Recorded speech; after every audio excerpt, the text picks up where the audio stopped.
Hi Raghava, ఎటెళ్ళొస్తున్నావు? పండుగకు మా అత్తమ్మ వచ్చింది జానకి. ఇప్పుడే బస్ ఎక్కిచ్చేస్తాను. అవునా రాఘవ, సంక్రాంతి పండుగ ఎట్లా జరిగింది మన ఊర్లో? బాగా జరిగిందా? మన విలేజ్లో సంక్రాంతి మంచిగానే జరిగింది జానకి. కానీ ఈ సంక్రాంతికి నువ్వే మిస్ అయినావు. అవునా రాఘవ, నాకైతే అమ్మమ్మ వాళ్ళ ఇంటికి వెళ్ళడం అస్సలు ఇష్టం లేదు. అమ్మమ్మ ఊకే కాల్ చేసి రా రా రా అంటే వెళ్ళినగా.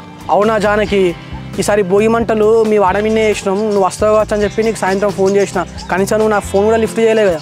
మా అమ్మమ్మ వాళ్ళ ఇంట్లో అత్తయ్యలు మామయ్యలు ఉంటారు కదా, ఫోన్లు మాట్లాడి అస్సలు కుదరదు రాఘవ. అదే జానకి, మీ నాన్న దగ్గర కళ్ళు తాగేటప్పుడు చెప్పింది ఇట్లా అమ్మమ్మ వాళ్ళ ఇంటికి వెళ్ళిందని చెప్పేసి మేము కూడా అర్థం చేసుకున్నాం.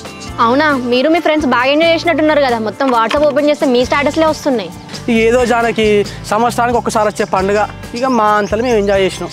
అబ్బా, నేను ఒక్కదాన్నే మిస్ అయినా.